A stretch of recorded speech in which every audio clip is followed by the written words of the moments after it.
The hum was the first thing you noticed, a constant, low-frequency thrum that vibrated through the steel deck plates, up through the soles of your shoes, and settled deep in your bones.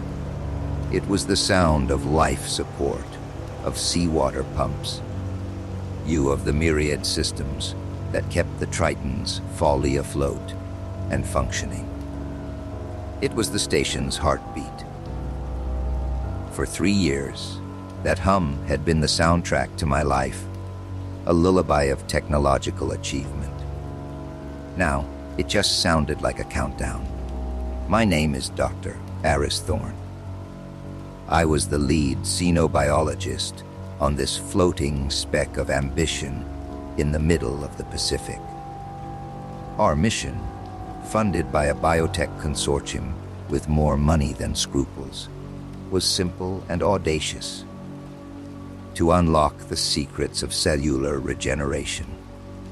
We weren't just trying to heal wounds.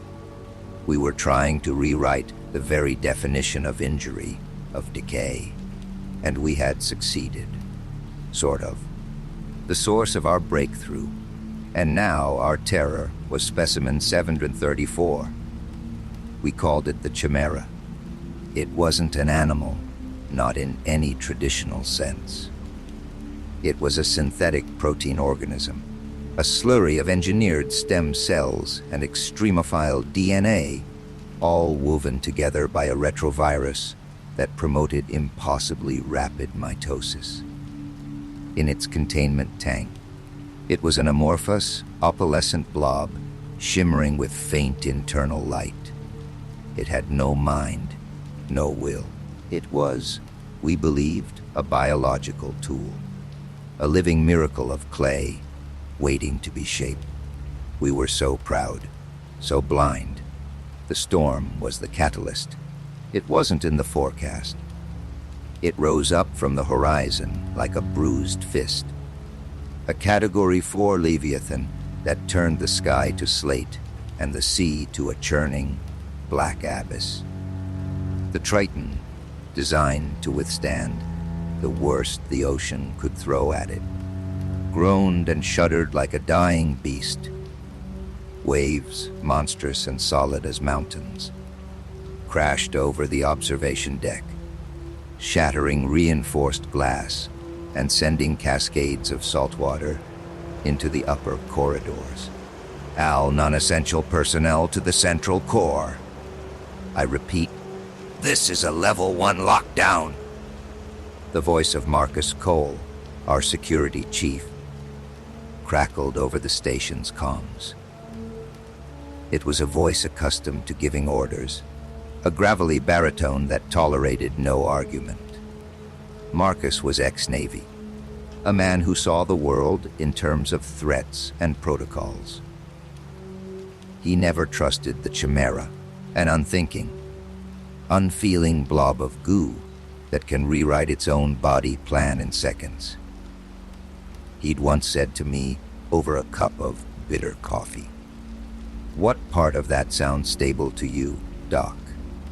I was in the primary lab, Lab A, with Ben Carter, my junior researcher. Ben was brilliant, barely 25, with an infectious enthusiasm that sometimes grated on the more cynical members of our 6-person crew. We were running a final diagnostic on the Chimera's containment field. The storm was playing hell with our power grid. Fluctuations are spiking past 30%. Aris, Ben said, his eyes glued to a monitor, his knuckles white on the edge of the console. The EM field is getting unstable. Reinforce the power flow from the secondary generator.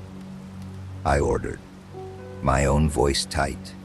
Outside, a screech of tortured metal echoed through the hole. Lena, are you reading this? We need stable power to Lab A now. Lena Petrova, our chief engineer, responded from the engine room, her voice strained over the roar. I'm giving you all I've got, Aris! The main conduit on the port side is flooded. I'm rerouting everything, but this whole rig is blinking like a damn Christmas tree.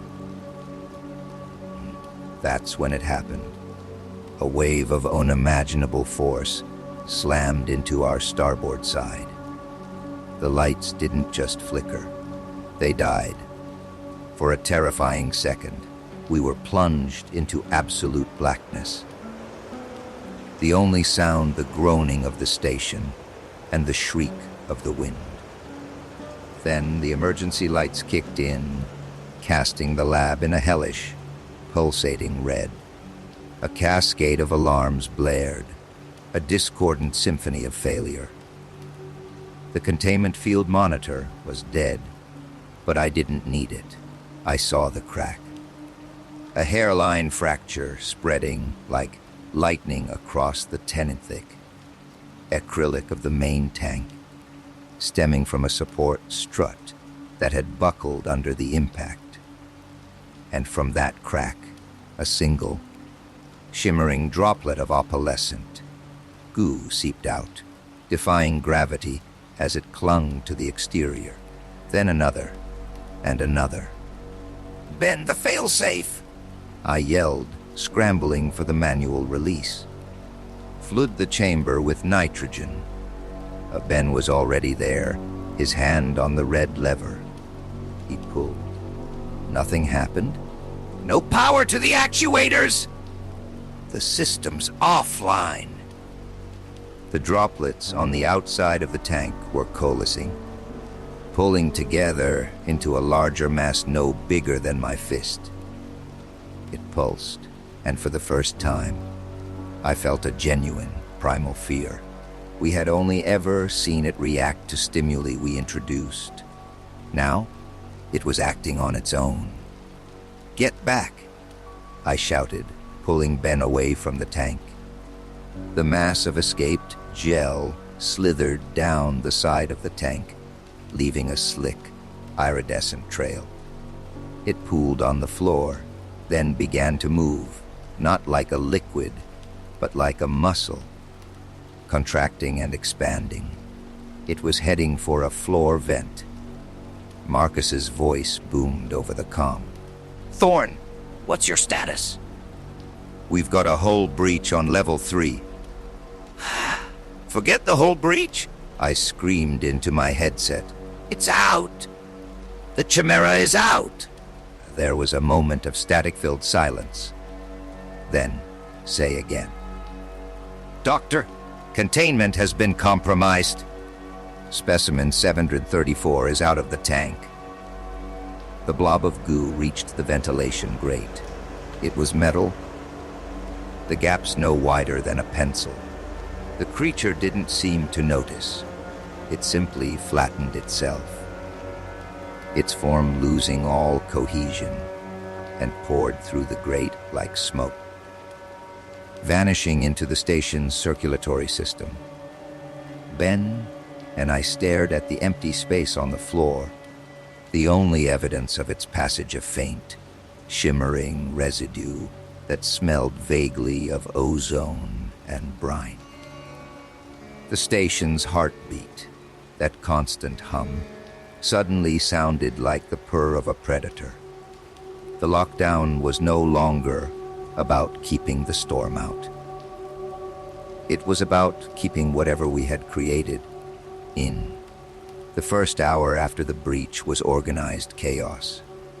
Dr. Evelyn Reed, the station director, established a command center on the bridge. Evelyn was a woman carved from ambition and pragmatism.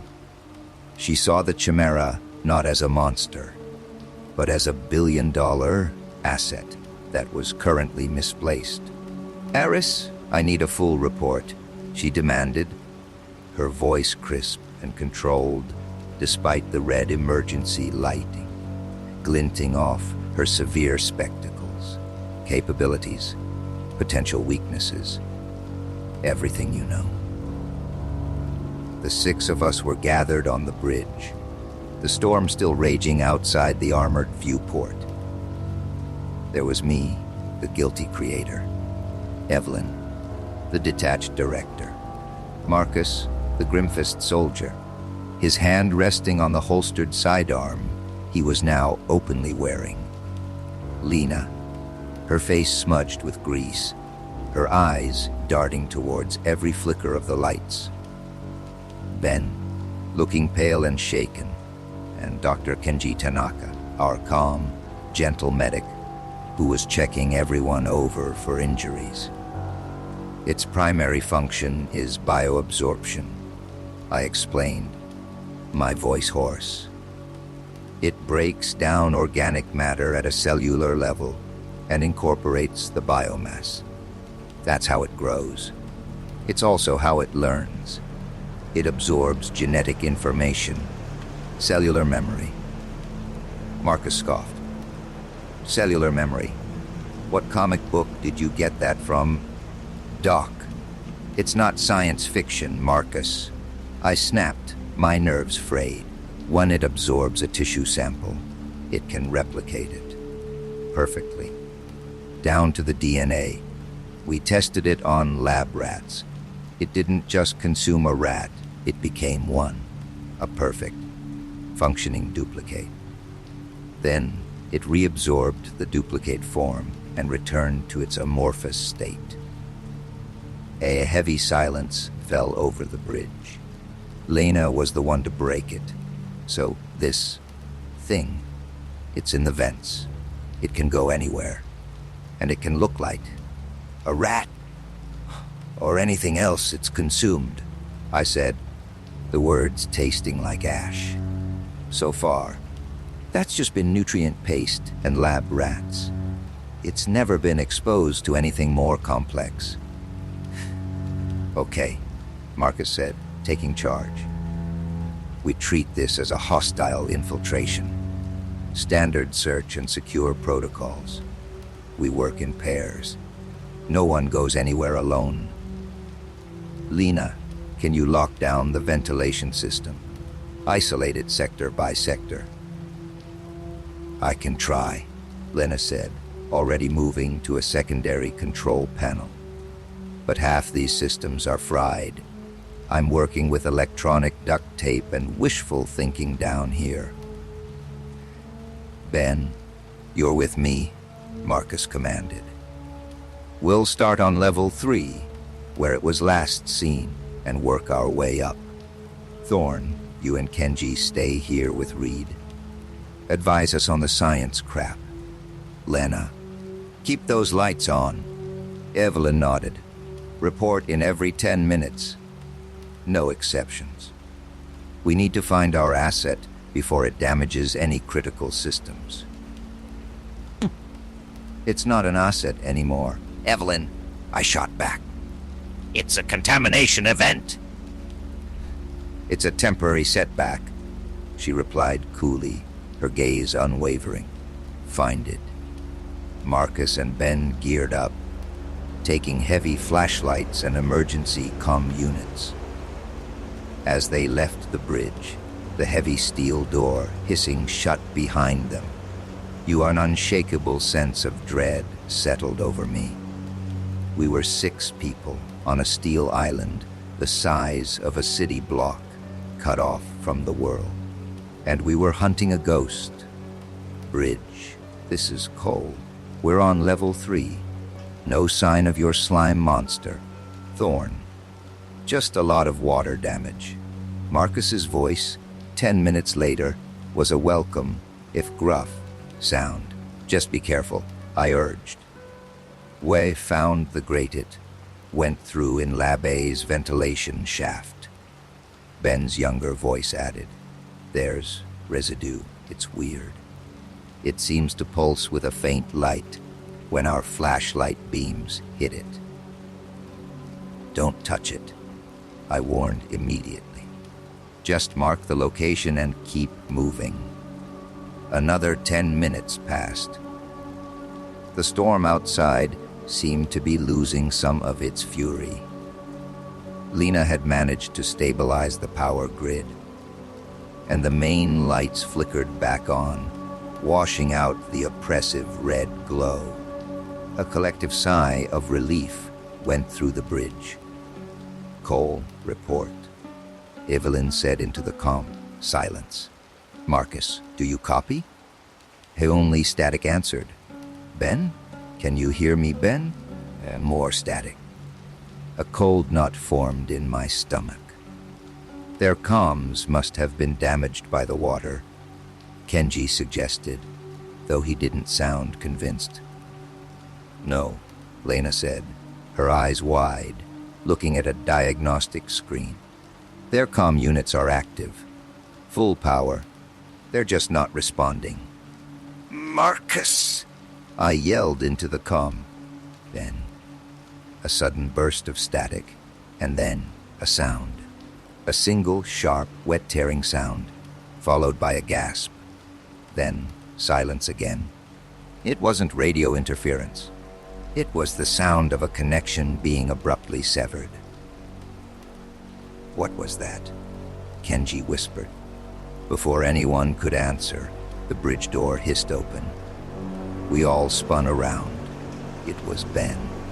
He was standing in the doorway, drenched, his face pale, his eyes wide with terror. "Ben," I cried, rushing towards him. "What happened? Where's Marcus?" He stumbled forward, collapsing into my arms. He was trembling violently. The maintenance tunnel," he stammered, his teeth chattering. "It was dark. We got separated. I heard him scream." "What did you see?" Evelyn demanded, her voice sharp. Ben shook his head, burying his face in his hands. "Nothing. I saw nothing. I just ran. I heard it behind me, this wet, slapping sound. I thought it was going to get me." Kenji gently led him to a chair. "It's okay, son. You're safe now." But I was looking at the floor where Ben had been standing. There were wet footprints leading from the door. But they weren't just salt water. Mixed in with the water was that same opalescent, shimmering slime we had seen in the lab. My blood ran cold. "Lena," I said, my voice barely a whisper, "shield this door." "Now, what?" she asked, confused. "Shield the bridge, now!" I roared. My shout galvanized her into action. She slammed her hand on a large, red button on the console. With a hiss of hydraulics and the clang of heavy bolts, a thick titanium blast door slid down over the main entrance, sealing us inside. Ben looked up, his expression of terror shifting to one of confusion. "Eris, what are you doing?" I backed away from him slowly, my eyes fixed on the shimmering residue on the floor. "Kenji, check him. Check him for any injuries. A scratch, a bite, anything." "Eris, what's gotten into you?" Kenji said, though he moved to comply, taking out a small med scanner. "Just do it," I insisted. As Kenji ran the scanner over Ben's arm, I looked at the young researcher. He was still trembling, but something was off. His breathing was too even. His eyes, which had been darting around in panic, were now fixed on me, and in their depths, I saw a flicker of something that wasn't fear. It was a cold, calculating intelligence. "He's clean, Eris," Kenji said, looking up from the scanner. "Pulse is high, but no signs of external trauma." I said, my voice low. When Marcus and I were calibrating the comms last week, what was the secure channel passphrase we set? Ben stared at me. The trembling stopped. His face, which had been a mask of fear, went utterly blank. The color seemed to drain from it, leaving it a waxy, pale canvas. "What are you talking about, Aris? You're not making any sense." His voice was flat, devoid of the emotion it had held just moments before. The passphrase, "Ben," I repeated, my heart hammering against my ribs. His head tilted at a slight, unnatural angle. A slow smile spread across his lips, but it didn't reach his eyes. Those eyes were ancient and alien. There was no passphrase. My stomach dropped. He was right. It was a trick question. I had calibrated the comms with Lena, not Marcus. Before I could shout a warning, his arm shot out. It wasn't a normal human motion. It stretched, the limb elongating like taffy, the flesh momentarily losing its form to become a tendril of shimmering, protoplasmic goo. The tendril wrapped around Kenji's neck, lifting the gentle doctor off his feet. Kenji choked, his hands clawing at the thing around his throat. Evelyn screamed. Lena stumbled back against her console, her face a mask of disbelief and horror. The thing that looked like Ben stood up. Its body began to ripple and distort. "So much information," it said, its voice a horrific chorus of Ben's voice and a wet, gurgling undertone. This one's memories, fear, anatomy, so fragile. With a sickening crunch, Kenji went limp. The tendril holding him seemed to absorb him. His body deflated, skin and bone dissolving into the creature's mass. In seconds, all that was left of Dr. Kenji Tanaka was his crumpled medical coat, which fell to the floor. The creature, now larger and pulsing with absorbed biomass, began to shift. Its form swirled, the features of Ben Carter melting away like wax. For a moment, it was a grotesque hybrid. A half-formed sculpture of Ben and Kenji, two heads screaming silently from the same torso. Then, that too dissolved. It became a towering, amorphous pillar of shifting flesh and light, dotted with half-formed eyes and mouths that opened and closed spasmodically. "It learns," I whispered in horror, realizing the awful truth. "It doesn't just mimic, it assimilates." The thing on the bridge was no longer Specimen 734. It was something new, something that had the memories and knowledge of Ben Carter. And now, it had the memories and knowledge of Kenji Tanaka. It had learned the station's layout from Ben. It had learned our physiology from Kenji. It knew our weaknesses. And we were locked on the bridge with it. The creature solidified, its chaotic form resolving into a perfect replica of Marcus Cole. It stood there, clad in his security uniform, holding the sidearm it had somehow manifested from its own biomatter. The resemblance was flawless, down to the small scar above his left eye. "Protocol dictates we neutralize the threat," it said in Marcus's gravelly voice. It raised the gun, starting with the one who knows the most. It pointed the weapon directly at me. Lena reacted before any of us could think. She slammed her palm onto another console button, screaming, "Fire suppression!" Instantly, the ceiling vents hissed open, and the bridge was flooded with a dense cloud of CO2 and chemical foam. Visibility dropped to zero. The air became thick, unbreathable. "The emergency exit!" Lena yelled, her voice choked. "Behind the main console!" I grabbed Evelyn, who was frozen in shock, and dragged her along. following Lena's voice. We stumbled blindly through the foam, gagging and coughing. I could hear the thing that wore Marcus's face moving, its heavy footsteps methodical and unhurried. A plasma bolt seared through the foam, missing my head by inches and vaporizing a section of the bulkhead with a deafening sizzle. Lena wrenched open a heavy maintenance hatch that was usually hidden behind a panel. Go! It leads to the level 2 service crawl space. Evelyn scrambled through. I pushed Lena in after her and tumbled in myself, sealing the heavy hatch, just as the creature's massive hand slammed against it from the other side, leaving a deep dent in the metal.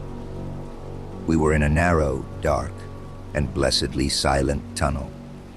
The only light came from a single emergency strip running along the floor. The air was stale and smelled of oil and ozone. We were alive. We were 3. And we were being hunted by an evolving god of our own creation. The crawl space was a claustrophobic maze of pipes and conduits. We moved in silence, our breathing loud in the enclosed space. Every creak of the station's hull, every drip of condensation, sounded like the approach of the monster. "Why need a plan?" Lena whispered, her voice tight with terror. "Well, can't just run. It knows the station now. It has Ben's knowledge. And it has Marcus's tactical skills," I added grimly. "It knew to target me first. It's not just a mimic, it's a strategist." Evelyn, who had been unnervingly quiet, finally spoke. Her voice was cold, stripped of all its earlier arrogance. "The data. My lab. The primary server contains all the research on its genetic structure. There might be a weakness, a flaw in its design we can exploit. Go back to your lab," Lena hissed. "The one where this thing was born. Are you insane?" "It's our only chance," Evelyn insisted. "It thinks we're running scared. It won't expect us to double back. We can get to the server, download the data onto a portable drive, and analyze it somewhere safe." "There is no somewhere safe," Lena shot back. "She's right," I said, my mind racing. I hated to agree with her, but the logic was sound. I designed the Chimera's genetic code. If there was a kill switch, I was the only one who could find it. The engine room. It's the most fortified part of the station. If we can get there, Lena can lock it down, and I can analyze the data. It was a desperate plan, a long shot.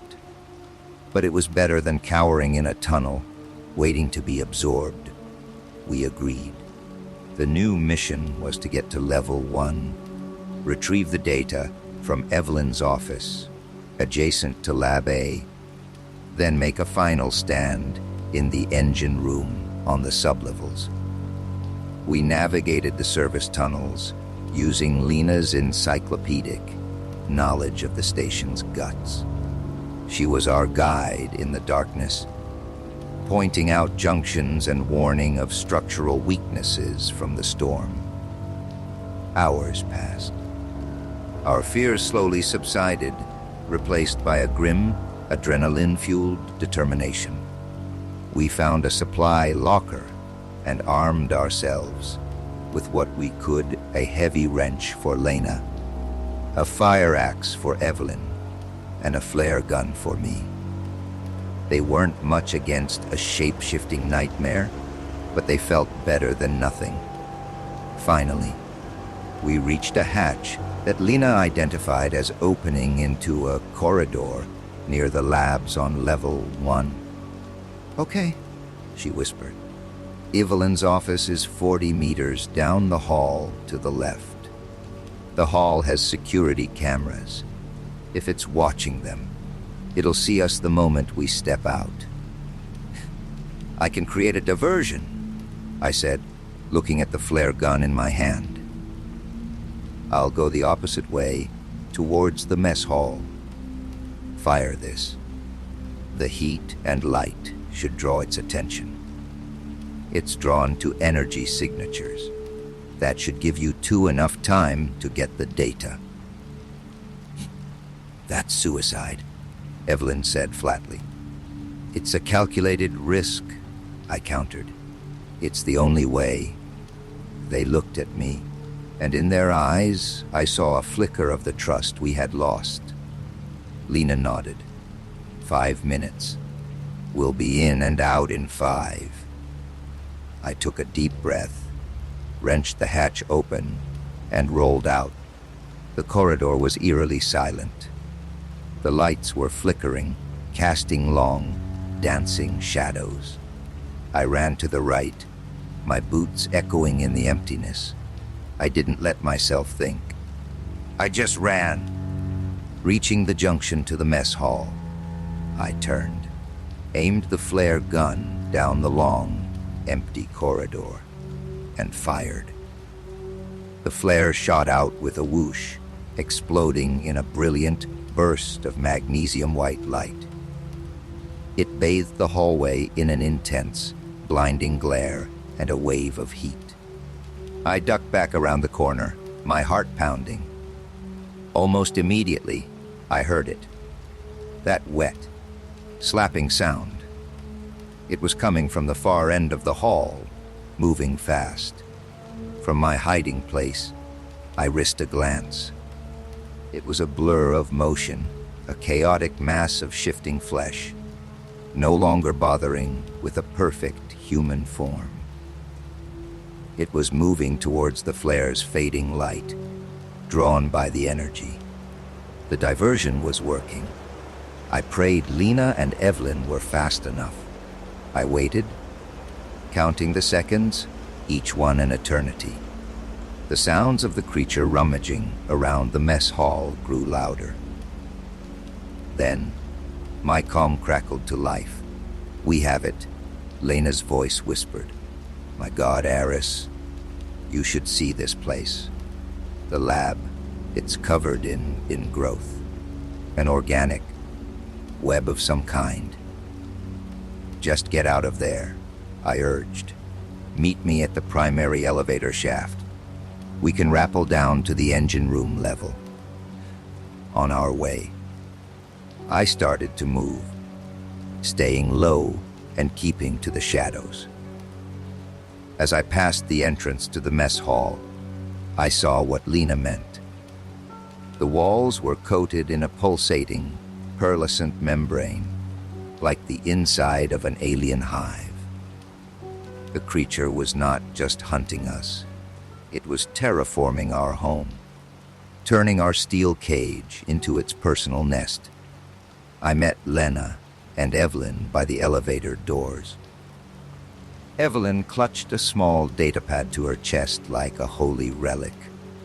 Lena had her wrench held high, her eyes wide and alert. "The elevators are dead," Lena stated. "But the maintenance ladder in the shaft should be intact." She pried open the doors with her wrench. We peered into the dark abyss of the elevator shaft, which dropped 5 stories to the sublevels. The emergency ladder was bolted to the far wall. "Okay," I said. "I'll go first, then Evelyn. Then Lena watches our back." I swung myself onto the ladder and began to climb down, the darkness below absolute. My flashlight beam cut a small, lonely circle in the gloom. Halfway down, a blood-curdling scream echoed from above. I looked up. Lena was gone.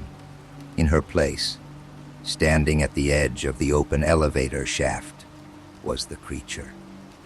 This time, it wore Lena's face. It was so easy. The Lenething said, her voice a perfect imitation. She was so focused on the door, she never heard me coming up behind her.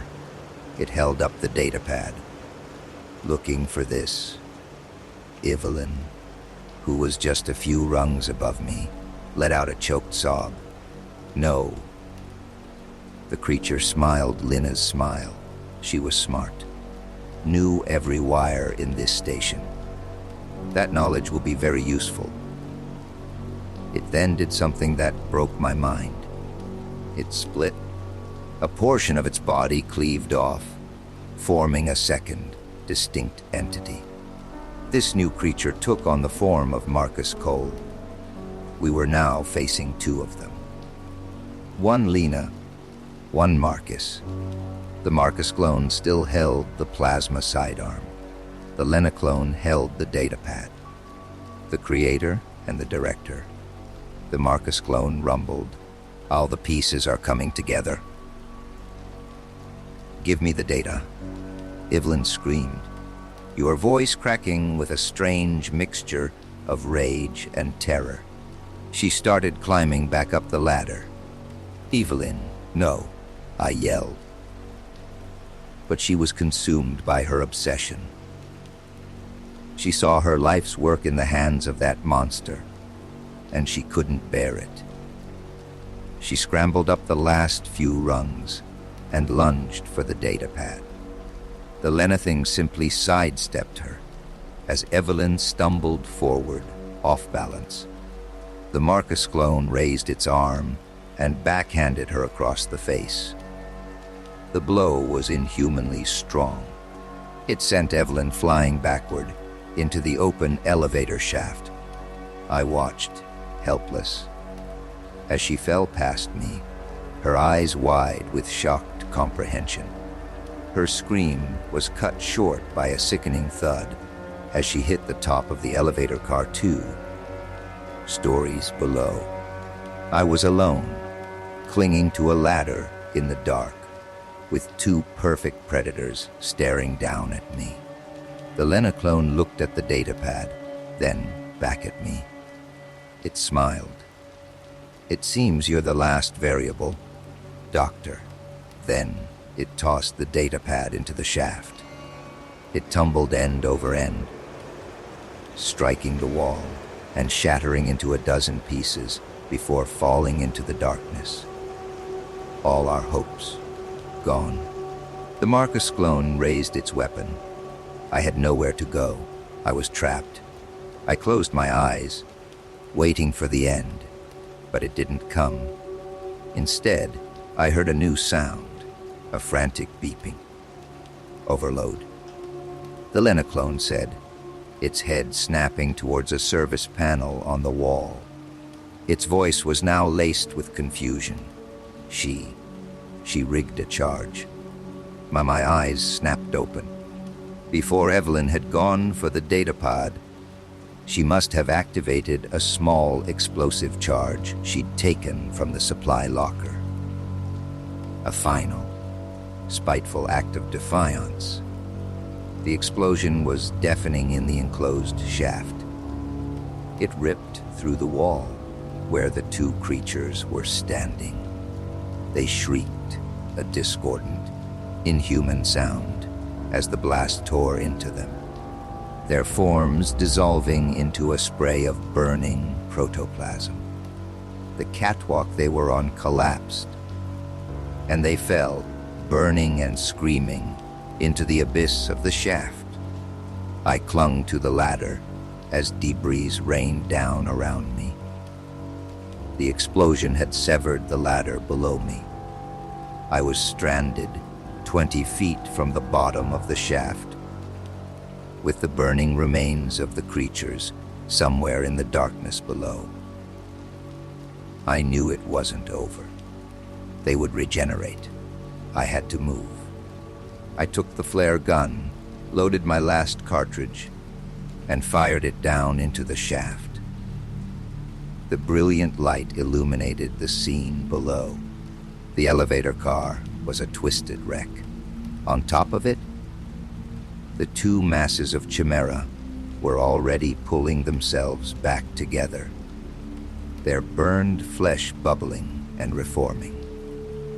The fire had hurt them, but it hadn't killed them. But the flare also showed me something else. A thick bundle of elevator cables hanging just a few feet away. With no other choice, I took a leap of faith, swinging myself off the broken ladder and into the darkness. My hands caught one of the greasy, thick cables. The jolt nearly tore my arms from their sockets, but I held on. I slid the rest of the way down, my hands burning, and landed hard on the wreckage of the car. Next to the rapidly healing monsters, they sensed me immediately. Two heads, one of Lena and one of Marcus, turned towards me from the bubbling mass. They were still joined, you a grotesque chimera in the truest sense. I didn't hesitate. I scrambled off the car and sprinted for the level 5 maintenance door. I could hear them detaching from the wreckage, the sound of wet flesh pulling apart, followed by the heavy thud of their feet hitting the floor behind me. I ran through the dark, cold corridors of the sublevel, the heart of the station. This was Lena's domain. The engine room was near. It was my only hope. The sound of 2 sets of footsteps echoed behind me, keeping a steady, relentless pace. They weren't sprinting. They were stalking. They knew I had nowhere left to run. I burst through the final set of doors into the engine room. It was a cavernous space, dominated by the station's fusion reactor, its core glowing with a soft, blue Cherenkov radiation. The air hummed with immense power. I slammed the door shut and engaged the magnetic lock. It wouldn't hold them for long. My mind was a whirlwind of terror and despair. The data was destroyed. My crew was dead. I was the last one left. My eyes fell upon the reactor control console. The warning labels, the shutdown protocols, the diagrams of the magnetic containment field. And then I saw it. A way out. Not for me, perhaps, but a way to end this. The chimera's strength was its weakness. Rapid cellular regeneration. It required a colossal amount of energy, which it drew from the biomatter it consumed. But what if it were exposed to an energy source it couldn't process? An overwhelming flood of pure, raw power. It wouldn't be able to absorb it. It would be forced to. The process would run out of control. A biological meltdown. A deafening bang on the door snapped me back to reality. A large dent appeared in the thick steel. They were here. I ran to the console, my fingers flying across the keypad, overriding safety protocols that Lena herself had probably installed. I was initiating a manual purge of the reactor core.